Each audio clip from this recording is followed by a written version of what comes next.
한국 사람들의 그 조급성의 모습들이 유별나죠. 이런 모습들로 한국 사람들의 조급성을 알아볼 수 있다고 합니다. 한국 사람 중에 사탕 먹을 때 끝까지 다 빨아먹는 사람 찾아보기 어렵더라. 편의점 가서 음료수 계산도 않고 마셔놓고 나서 나올 때 계산하더라. 화장실에 가서 볼일 보면서 양치질 하더라.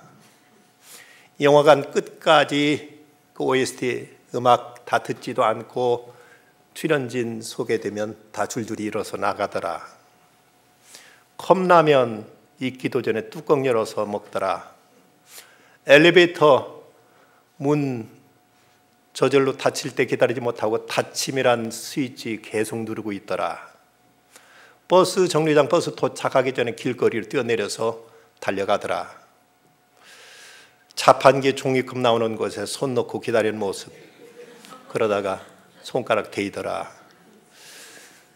전에 미국에서 오일 쇼크 때 미국 서부 지역에서 기름 사기가 얼마나 어려웠는지 주유소마다 장사진을 치면서 무려 10시간 내지 15시간씩 기다리면서 기름을 한 초롱씩 사가고 했다고 합니다. 그러면서 거기서 기다리면서 밥도 먹고 심지어 밤도 새우고 했다고 하죠. 그런데 놀라운 것은 그 미국 서부 지역에 한국 사람들은 하나도 그 줄에 보이지 않더랍니다. 한국인이 운영하는 그 주유소에서 기름을 어떻게 뺏어서 그런지 한국차들은 쌩쌩 달리고 있는데 줄 서 있는 곳에 한국 사람들은 보이지 않고 한국 사람들은 어쩌면은 차를 놓고 걸어 다닐지언정 10시간, 15시간씩 기다리는 사람은 한국 사람들은 없더라는 이런 이제 기사가 당시 신문에 실렸던 적이 있었습니다. 그래서 이제 우리 한국인 그리스도인들 중에서는 이 기다림에 익숙치 못합니다. 그 신앙생활을 하면서도 그저 하루 믿고 나서 성자 되려고 하고, 그리고 한번 기도해놓고 금방 하늘이 열리고 축복이 떨어지기를 우리는 기대하고, 당장 내가 한번 기도했다고 해서 세상과 사람이 다 바뀔 것으로 이렇게 생각하는 사람들이 많습니다. 당장에 뭔가 이루어지길 바라는 이 조급성 때문에 어떤 사람이 기도하면서 또 그렇게 기도했다고 하지요. 하나님, 제게 너무나 인내심이 부족합니다. 제게 인내심을 주시옵소서. 지금 당장. 늘 뭔가 조급하게 쫓기며 살아가고 있습니다. 그러나 기독교 신앙은 약속과 성취의 늘 그 긴장 속에 우리는 믿음의 생활을 영위합니다.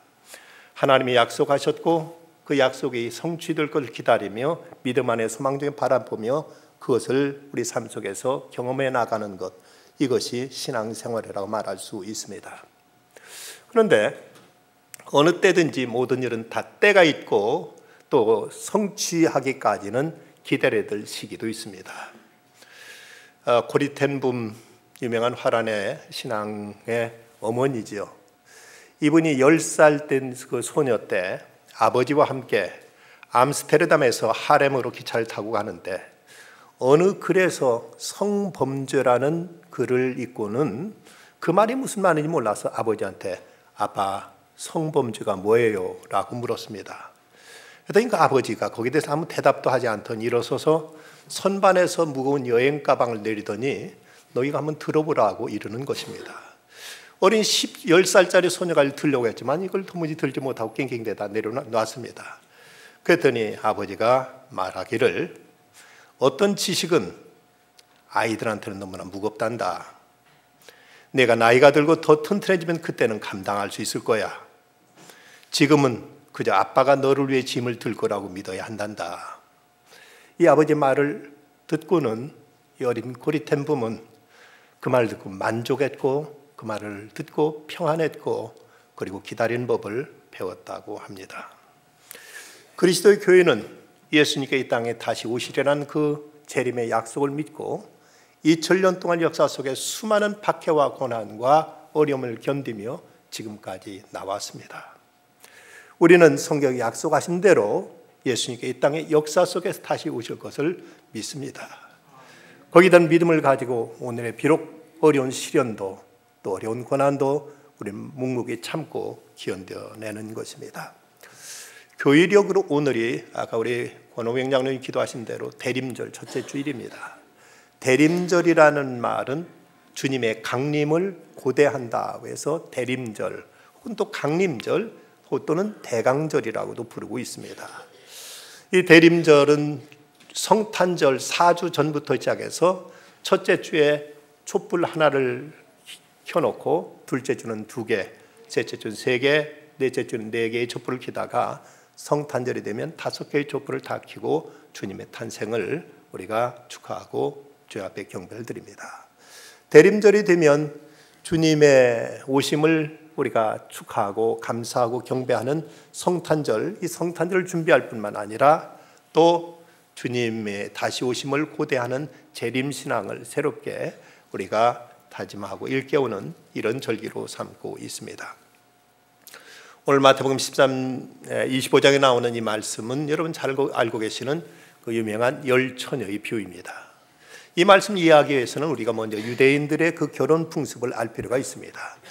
유대인들이 결혼식을 하게 되면은 신랑이 신부집에 먼저 친구들과 같이 가서 그곳에서 이제 종교 의식을 행하고 그리고 나서 신부를 이제 자기 집으로 데려오게 되는데 그 이스라엘 땅은 날씨가 덥기 때문에 여간에서 한낮에는 여행을 하지 않고 저녁 어스름한 해질녘에 이때 여행을 하게 됩니다. 이때 신부를 자기 집으로 데리고 오는데 그럼 이제 신랑 집에서는 그 신부와 신랑을 맞이할 사람들이 기다리고 있는데 그중에 특별히 신부의 들러리 처녀들이 등불을 가지고 준비하고 있다가 신랑 신부가 도착하게 되면 등불에 불을 붙이고 나가서 이제 신랑 신부를 맞아들이고 신랑 신부가 들어오면 문을 걸어 잠그고 그 안에서 밤늦도록 축하의 잔치를 여는 것이 이스라엘 사람들의 결혼 풍습입니다. 오늘 말씀에 나온 걸 보면 1절에 그때 천국은 마치 등을 들고 신랑을 맞으러 나간 10처녀와 같더라 하고 말씀하고 있습니다. 예수님 바로 이 사건을 통해서 예수님의 재림과 천국에 대한 교훈을 예수님께서 함께 지금 들려주고 계십니다. 이 말씀 속에 보면 10명의 처녀들이 신랑 신부가 오기를 기다리고 있었는데 그중에 5명의 처녀는 기름을 넉넉히 준비하고 있었지만 5명의 처녀들은 기름을 준비하지 않고 있었다는 것입니다. 그들은 신랑이 오는 것이 더디니까 이제 오나 저제 오나 이제 기다리다가 꾸벅꾸벅 졸기도 하고 그리고 잠들기도 했습니다. 근데 드디어 한밤중에 신랑이 온다는 소리를 들으니까 저희 뻘떡 일어나서 등불을 들고 나가려는데 그러면 기름을 준비하지 않은 5 처녀들은 기름이 떨어져 있으니까 기름 있는 처녀들한테 우리한테 기름 좀 달라 하니까 너희한테 기름 나눠주면 너희도 우리도 다 부족하지 않냐? 어서 빨리 가서 딴 데 가서 사가지고 와라. 그래서 기름을 사러 갔더니 이미 신랑 신부는 이제 집안에 들어왔고 문은 잠겨서 문을 밖에서 아무리 두드려댔지만 이제 내가 너희들 도무지 모른다 이러면서 저들에게는 그곳에 입장이 허락되지 않아서 바깥 어두운 데 슬피 울며 이를 갈았다고 성경이 이렇게 말씀하고 있습니다. 자, 이 말씀을 통해 우리가 배워야 될 몇 가지 교훈이 있다면 우리들의 이 믿음 그리고 천국은 겉으로 드러난 어떤 형식과 어떤 거칠애가 아니라 실질적인 내실이 있어야 된다는 사실을 우리에게 말씀하고 있습니다. 여기 2 부류의 그 처녀들, 이 기름을 준비한 처녀들과 기름을 준비하지 않은 처녀들, 저들 모두 다 이 잔치에 초대를 받았고 그리고 저들 모두 다 신랑 신부를 기다리고 있다는 면에서 똑같습니다. 그리고 두 사람들 모두 다 2 그룹이 전부 다 등불을 들고 있었습니다. 그런데 정작 중요한 기름을 준비하지 했느냐 하지 않았느냐에서 갈리고 있습니다. 그렇다면 여기서 기름은 무엇을 의미하는가? 이것은 이제 이 등을 밝히는 근원적인 요소로서 신앙생활의 원초적인 힘이 되는 하나님과의 영적인 교제의 생활 혹은 성령 혹은 믿음의 실질적인 내용이라고 이렇게 말할 수 있습니다. 이사야서의 말씀 보면 주 여호와 영이 내게 내리셨으니 이는 여호와께서 내게 기름을 부으사 가난한 자에게 아름다운 소식을 전하게 하려 하심이라. 또 히브리서 1장에도 보면 주께서 의를 사랑하시고 불법을 미워하셨으니 그러므로 하나님 곧 주의 하나님의 즐거움의 기름을 주께 부어 주를 동료들보다 뛰어나게 하셨도다 하고 이렇게 말씀하십니다. 이제 우리 신앙생활에서 교회 출석하고 같이 찬송도 부르고 성경도 들고 다니고 때로는 어떤 봉사활동에도 참석하고 하는 듯이지만, 그러나 실제적인 하나님을 향한 우리가 경외심, 그분에 대한 믿음이 있는가, 그리고 말씀에 대한 구체적인 순종과 결단이 있느냐 하는 것입니다. 똑같이 교회는 다니고 있는 듯 싶은데, 모두 다 믿는 듯 싶은데, 결정적인 순간에 어느 때는 자기 주장과 자기 생각이 더 앞서게 되고, 내 마음에 맞으면 하나님 말씀도 그런 듯 믿고 따른 듯 하다가 내 생각에 맞지 않으면 어느 때든 이것을 버릴 수 있다면 이것이 진정 바른 신앙이냐 하는 문제를 우리는 점검하지 않을 수 없습니다. 우리가 신앙생활하는 데 있어서 두 가지 어떤 위험한 것, 우리가 경계해야 될 것이 있다면 그중 하나는 신앙이 타성화되는 것, 기계적으로 그냥 형식적으로 움직일 뿐 전혀 마음속에서 어떤 신앙 고백이 없고 믿는 바에 대한 확신이 없고 하나님 말씀에 대한 구체적인 응답이 없는 이런 타성화된 신앙을 우리가 경계해야 되고, 또 하나는 신앙을 사변화하고 신앙을 하나의 개념화하고 해서 생각으로는 복잡하게 이것저것 이런 것이다 저런 걸 설명하지만 거기에 구체적인 삶이 없고 거기에 대한 어떤 행실이 따르지 않을 때 이런 것이 우리들의 신앙을 죽이는 대단히 위험한 요소가 될 수 있습니다. 그 유명한 H.G. 웰스의 대주교의 죽음이라는 그 단편에 보면 대주교가 어느 날도 여전히 하나님의 전에 나와서 기도합니다. 오 거룩하신 하나님 하고 기도하는데, 그날따라 어쩐지 하나님께서 그에게 오 그래 웬일이냐 하고 응답하셨다는 것입니다. 그 순간 대주교가 질겁을 하고 그 자리에서 심장마비로 죽고 말았다는 것이죠. 하나님의 응답하실 것 전혀 기대도 하지 않았고 하나님께서 살아계신다는 것 전혀 마음속에 생각지도 않고 그냥 형식적으로 직업적으로 기계적으로 오 거룩하신 하나님 부르다가 하나님께서 그에게 오냐 왜 그러냐고 말씀하실 때 그만 놀라서 까무러치고 심장마비에 걸리고 말았다는 얘기가 우리에게 시사하는 바가 무엇입니까? 우리가 지금 하나님 이 자리에 계신다는 사실, 하나님 우리 삶 속에 동행하신다는 사실을 믿는다면 어느 때든 그 하나님 불꽃 같은 눈앞에 우리는 부끄러움없는 삶을 살도록 늘 새롭게 결단하고 여기에 합당하게 우리는 살아가야 될 것입니다. 또 하나 우리가 타성화되는 것, 아니 또 우리가 관념화하고 사변한다는 것도 대단히 무서운 일입니다. 믿는다는 것, 마음속으로 그럴듯하게 여러 가지 논리를 세우고 여러 가지 가치 사고 체계를 세워서 나름대로 설명을 하지만, 그러나 이것은 늘 생각에서 머물 뿐, 그리고 말과 주장에서 그칠 뿐 거기에 합당한 삶이 없다면 이것이 과연 살아있는 신앙이냐고 우리는 되묻지 않을 수 없습니다. 낙타의 궁금증이라는 이런 제목의 글이 있습니다. 아기 낙타가 엄마 낙타에게 물어서 엄마 우리는 왜 이렇게 눈썹이 길어? 그냥 엄마 낙타는 의젓하고 당당하게 말했지. 그건 사막에 부는 모래바람에 눈을 보호하기 위해서란다. 그렇구나. 조금 아기 낙타는 엄마 낙타에게 또 물었어. 엄마 우리는 왜 발가락이 2개야? 그건 사막의 모래에 빠지지 않기 위해서 그런 거란다. 그렇구나. 아기 낙타는 사막에 잘 적응되어 있다는 자기 자신이 무척 자랑스러웠어. 엄마 우리 등은 왜 이렇게 불뚝 튀어나온 거야?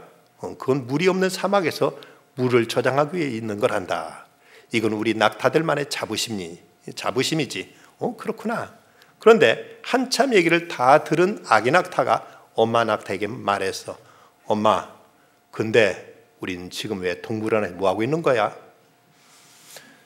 이렇게 탁월한 많은 좋은 조건들을 지니고도 동물원 안에 갇혀서 사람들의 구경거리가 되고 있는 낙타들처럼 우리 나름대로 이렇게 저렇게 하나님 많은 은사와 하나님의 탁월한 은총을 받고 있다면서도 행함이 없이 그저 믿는다는 것만 과시하고 자랑할 뿐 우리 삶에 구체적인 행실이 없다면 과연 우리들의 모습은 어떠한가를 돌이켜봐야 될 것입니다. 우리 믿음의 실질성, 우리들의 신앙의 구체성, 살아 역사하는 신앙이 우리에게 있는가를 우리는 점검해야 됩니다. 또 하나 천국은 누구도 대신할 수 없다는 사실을 말씀합니다. 등불이 꺼져가니까 이제 기름 좀 달라고 사정하는데 안 된다. 이걸 나눠서 너희도 부족하고 우리도 부족하니까 가서 이제 사오도록 해라 하고 이렇게 거절하게 받게 됩니다. 세상에 중요한 것은 함께 나누어 쓸 수가 없습니다. 우리가 시간을 나눌 수가 없고 우리 생명도 함께 할 수 없습니다. 믿음이라는 것도 역시 각자의 것일 수밖에 없습니다. 간혹 예수 믿으라고 전도하다 보면 우리 마누라가 아주 교회 열심히 하고 우리 어머니가 교회 권사님이라고 이렇게 가족 핑계대면서 본인이 믿지 않는 이것을 당연시 이것도 괜찮은 듯 이렇게 얘기하는 사람들의 소리를 듣습니다. 이에 대해서 조지 스위팅 박사는 말하기를 하나님께는 아들만 있고 손자는 없다는 그 유명한 말을 하지 않았습니까? 하나님과 직접적인 관계 외에 누구도 거쳐서 대리로 우리가 이제 하나님을 찾을 수는 없다는 사실이죠. 한 여자가 한 남자로부터 프로포즈를 받았습니다. 사랑을 고백받고 그리고 결혼하자는 이 조청을 받고 내가 당신의 그 진심을 믿을 수 없습니다. 앞으로 100일 동안 정말로 당신 나를 사랑한다면 저녁마다 우리 집 창가에 와서 여러분이 이제 내와 다녀갔다는 것을 표시하고 가신다면 그렇다면 당신의 진실을 좀 믿겠습니다. 그래서 그날쯤부터 이 남자가 매일 와서 이제 다녀갔다는 걸 그 집 이제 담벼락 주변에 있는 나무 밑에다가 땅에다가 하트 표시를 하나씩 하고 갔습니다. 비 오는 날에도 바람 부는 날에도 어두운 밤에도 늘 빠지지 않고 하루 이틀 사흘 열흘 20날 50일 70일 90일 드디어 100일째 되는 날 그날따라 몹시 바람이 불고 비바람치고 천둥 번개까지 내리치는 날이었습니다. 그런데 그 밤도 역시 여전히 와서 나무 밑에다가 하트를 그리는 모습을 보고 그 창문을 통해 그 모습을 보더니 여자가 감동을 받았습니다.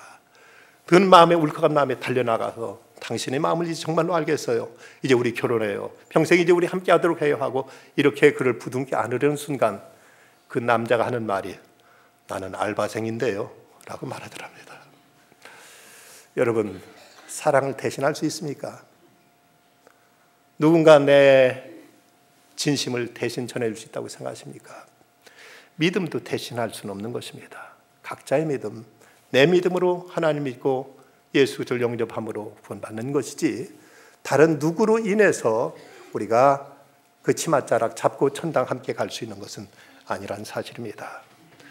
또 하나 우리가 배워야 될 교훈이 있다면 종말의 시간은 반드시 오고야 만다는 것입니다. 신랑이 도디오므로 다 졸며 잘새 밤중에 소리가 났을 때 보라 신랑이로다 맞으러 나오라. 신랑이 오는 시간이 이제 지체되니까 사람들은 자기도 하고 졸기도 했습니다. 어느 정도 시간이 되니까 이제 어쩌면 안 올지 모른다 하고 사람들은 그냥 이제 누워버린 사람들이 있었을 것입니다. 그런데 드디어 한 경점이 되었을 때 신랑이로다 맞으러 나오라는 소리가 들렸고 모두 자던 사람들이 일어나서 이제 신랑을 맞으러 나가게 되는 것입니다. 신랑이 오므로 준비했던 자들이 함께 혼인잔치에 들어가고 문은 닫힌지라.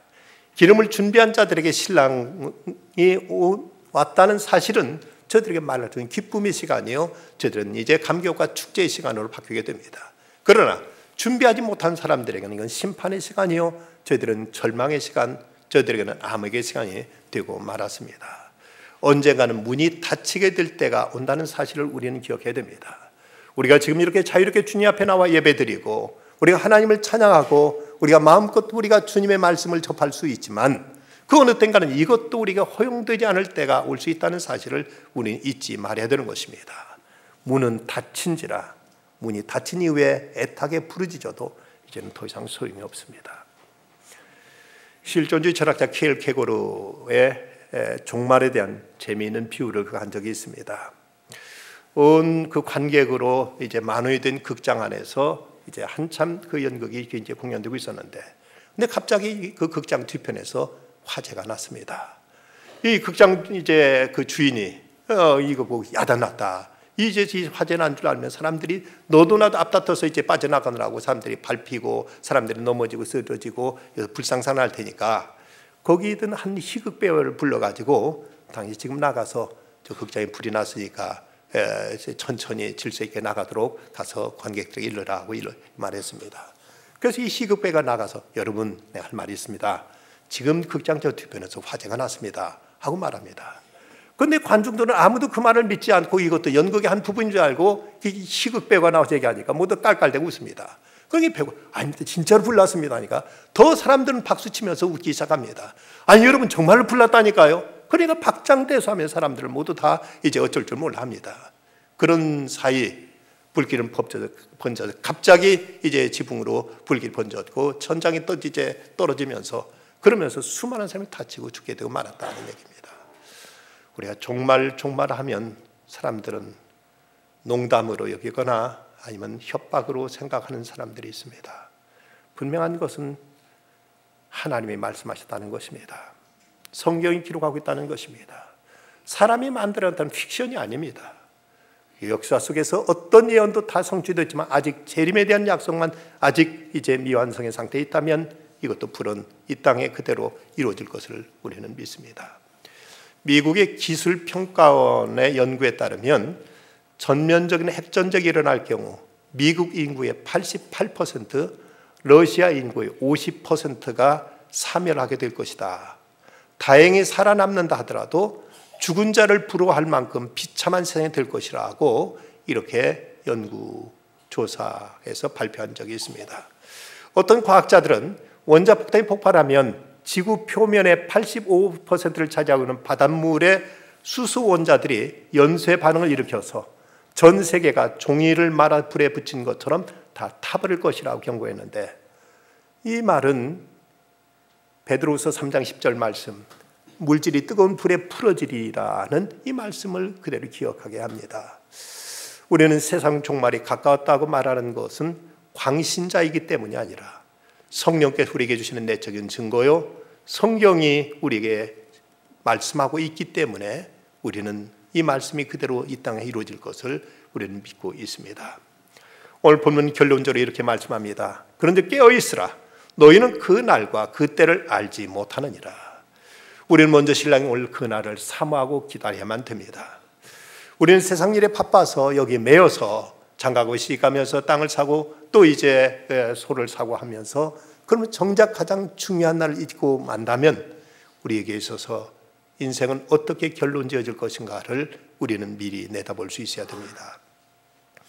초등학교 다니던 시절 소풍 간다면 그 전날 밤을 세웠던 그 기억을 여러분 갖고 있지 않습니까?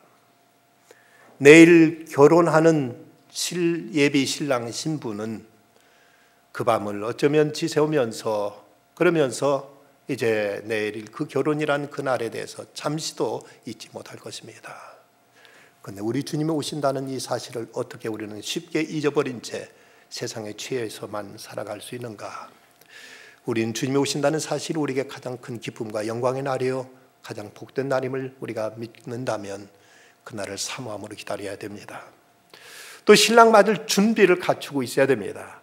10처녀에게 가운데서 5명의 처녀는 기름을 준비했지만 5명의 처녀는 기름을 준비하지 못했는데, 우리에게서 준비해야 될 것들이 있다면 무엇일까?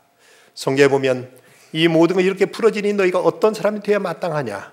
거룩한 행실과 경건함으로 하나님 날 임하기를 바라보고 간절히 사모하라고 말씀했습니다. 그런다면 우리가 한 생명이라도 구원하기 위해서 복음 전하는 일 위해서 우리는 헌신해야 됩니다.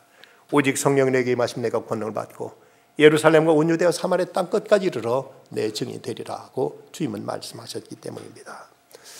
틈만 나면 만나는 사람들에게 복음을 전하는 미국의 부흥사의 청년 지도자인 토리 존슨 목사가 시카고에서 오클라호마주에 있는 털사까지 비행기를 타고 가면서 그 비행기 안에서 누구를 전도할까 하고 둘러보다가 마침 눈에 띈 그 비행기 스튜어디스가 그가 왠지 수심에 잠겨있는 모습을 보고 그걸 불러다 놓고 옆자리에 앉혀놓고 예수님을 영접하면 영원히 살 수 있습니다 라고 전도했습니다. 근데 성령께서 역사하셨는지 금방 그 스튜어디스가 복음을 받아들이고 그리고 함께 이제 영접 기도를 했을 때는 눈물까지 흘리면서 그렇게 감격해 합니다. 비행기에서 이제 내릴 그때 이 승무원은 이 목사님께 인사를 하면서, 목사님, 앞으로 이 비행기에 또 만나게 되기를 기대합니다. 그러나 혹시 비행기에 다시 만나지 못할지라도 천국에서 만나 뵐 것을 약속합니다 라고 이렇게 이렇게 인사를 했습니다. 이 목사님은 참으로 한 영혼을 또 구원했다는 기쁜 마음 가지고 호텔에 들어왔는데, 다음날 자고 일어날 때 신문 일면에 대문짝만한 기사가 실렸는데, 바로 털사에서 포츠워드로 가던 비행기가 추락했다는 기사인데, 바로 그 비행기가 자기가 탔던 그 비행기라는 사실을 알았습니다. 거기 탔던 모든 승무원과 탑승객 전원이 사망했는데 그 명단 가운데 자기가 전도했던 그 스튜어디스도 있는 것을 발견했습니다. 한편은 마음 아파하면서, 그러면 한편으로는 그 한 영혼, 지옥에 갈 뻔했던 영혼을 구원했다는 사실이 한편은 가슴을 쓸어내리면서 다행해했던 것입니다. 우리는 또한 주님이 오시는 소리에 귀를 기울여야 됩니다. 나뭇잎 떨어지는 소리에도 다 섭리가 있고 주님의 계시가 있다면 이 자연의 순환을 통해서도 역사는 언젠가 종집을 찍을 날이 있음을 우리는 알아야 될 것입니다. 잠자는 중에도 오실지 모르는 주님의 오심에 우리는 귀를 기울일 것입니다. 너무 깊이 잠에 빠지지 않도록, 세상에 빠지지 않도록 늘 경각심을 늦추지 말아야 됩니다. 오늘 구약의 말씀은 이 묵시는 정한 때가 있나니 그 종말이 속 이르겠고 결코 거짓되지 아니하리라. 비록 더딜지라도 기다리라. 지체되지 않고 반드시 응하리라고 말씀하십니다. 반드시 응하리라. 하나님이 약속하십니다. 척수인들 목사는 이런 말을 했습니다. 내가 소년이었을 때 나는 전쟁, 정치학에 대해서 아무것도 아는 것이 없었다. 어떻게 전쟁이 일어나고 끝나는지 이해하지 못했다. 2차 세계대전 동안 내 인격이 형성될 때 가장 큰 질문이 왜 진주만 공격이 12월 7일 나태하고 느긋한 하와이의 주일 아침에 해가 뜨기 전에 일어났는가였다. 나는 이해할 수 없었다.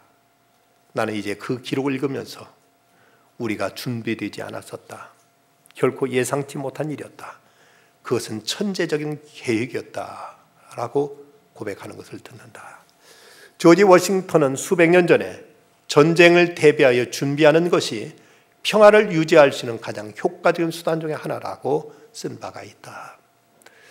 왜 일본이 그 시각에 진주만을 공격했는가? 가장 준비가 되어 있지 않는 미군의 상태를 알고 그때 이제 일본군이 가미가제로 그것을 폭격했다면 어쩌면 우리 주님의 오심도 어쩌면 이 땅에 준비되지 않는 많은 사람들, 깨어있지 못하는 사람들, 도덕 이런 가운데 주님은 도적같이 오시라고 말씀하신 그 경고의 말씀을 우리는 마음 깊이 새겨야 될 것입니다. 안네 프랑크의 일기에 보면 이런 대목이 나옵니다. 우리의 세계가 어둠의 세력에 점점 포위되고 있는 것을 느낀다. 공포와 죽음이 우리 앞에 다가오고 있는 것을 느낀다. 그러나 동시에 우리는 이 공포와 학살과 죽음과 전쟁의 건너편에서 우리를 향해 다가오는 하나님 나라의 빛을 바라본다. 우리에겐 이 하나님 나라가 바로 평화의 원인이다. 우리는 이 희망 때문에 이 작은 공간에서도 천국을 경험한다. 시시각각 다가오고 있는 나치의 그 발자국 소리에서도 그는 하나님 나라를 바라보고 있었기에 그 작은 공간에서 천국을 경험할 수 있었다면 오늘 역사의 어둠 속에서도 우리는 주님의 오심에 대한 기대와 거기에 대한 소망을 우리가 잃지 않는다면 우리는 비록 이 혼란한 세상 속에서도 천국을 누릴 수 있을 것입니다. 작자 미상의 한 신앙인의 기다림이라는 이 짧은 시가 있습니다. 내 마음속의 빈자리, 내가 가진 것으로는 채울 수 없네. 숨 쉴 때마다 내 속에 솟는 그리움, 이 목숨으로는 달랠 길 없네. 아무도 들어보지 못한 이 자리인데 님이 오시기를 날마다 기다리네. 주님이 거룩한 계절에 이 빈 마음에 꼭 들어오소서. 주의 오심을 우리는 간절히 사모하는 마음으로 기다려야 됩니다. 자동차에 배달된 사이드 미러에 보면 이런 글씨가 써 있는 것을 여러분 보셨을 것입니다. 사물이 거울에 보이는 것보다 가까이 있습니다. 어쩌면 우리 주님은 우리가 기대하는 것보다 더 가까이 와 계신지도 모릅니다. 주님의 오심이 도적같이 말하고 말씀하셨다면 혹시라도 오늘이라도 오신다면 어떻게 주님 배울 것인가를 우리는 늘 마음에 항상 대비하고 있어야 됩니다. 말구에 처음 오셨던 주님은 이제 구름 타고 영광 중에 오실 것입니다. 고난 받고 십자가를 지르고 오셨던 주님은 이제 세상 심판하기 위해서 권세자로 오십니다. 처음 주님 오실 때 당시 사람들은 그토록 기다렸음에도 불구하고 영접하는 자가 많지 않았다면 어쩌면 이 시대에도 주님 오신다면 영접할 사람이 과연 얼마나 될까를 우리는 궁금해합니다. 우리는 재림하신 주님을 바로 영접하여 그것이 영광에 참여할 수 있어야 되겠습니다. 내가 속히 오리라. 아멘. 주 예수여 오시옵소서. 기도하십시다. 걸어가신 주님, 우리 주님이 오신 성탄절을 준비하고 다시 오실 우리 주님을 고대하는 이 대림절 첫째 주를 맞습니다. 단지 매년 반복되는 교회의 절기로서가 아니라 올해도 새롭게 저에게 보다 더 가까이 찾아오신 주님을 바라볼 수 있는 절기가 되게 하시고, 언제 어떻게 주님을 만나 뵐지라도 부끄럽지 않게 주님을 배울 수 있는 저희 되도록 늘 깨어있는 심정, 늘 저희들이 경건하고 단정한 생활, 한 생명이라도 구원하고자 하는 열정으로 살아가는 저희들 되게 하여 주시사, 다시 오실 주님께로부터 잘했다 칭찬받고 이 땅에서 모든 서러움, 슬픔, 눈물 다 씻어주시고 하늘의 영광 중에 영접해 주신 주의 은총광에 들 수 있는 저희들 다 되게 하여 주시옵소서. 예수 그리스도의 이름으로 간절히 기도드리옵나이다. 아멘.